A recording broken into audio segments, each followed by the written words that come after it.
Баршаңызға қайырлы күн, достар. Бүгін сіздермен осындай әп-әдемі дәмді болып шығатын зебра пирогын әзірлейтін боламыз.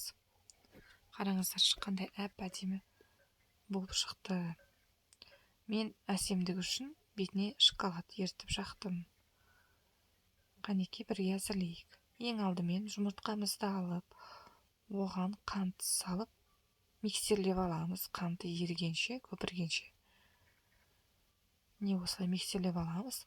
Енді оған сметанамызды салып, қаймағымызды тағы да миксерлеп аласыздар. Одан кейін ерітілген сары майды салып миксерлеп аласыздар. Осылай. Енді оған ұнымызды саламыз. Оның ішіне разрыхлительді салып араластырып қойдым. Ұндарыңызды міндетті түрде електен өткізіңіздер. Осылай 3 бөлікке, 4 бөлікке бөліп салып аласыздар. Осындай масса пайда болды бізде. Енді оны екінші ыдысқа бөліп саламыз. Жартысын.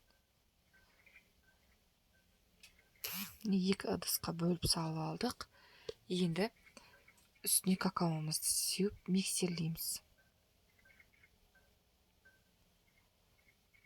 Осындай 2 түрлі қамыр пайда болды. Енді формамызға пергамент қағазын төсеп, әр қамырдан 2 қасықпен салып отырасыздар. Ас қасықпен. Осылай салып аласыздар.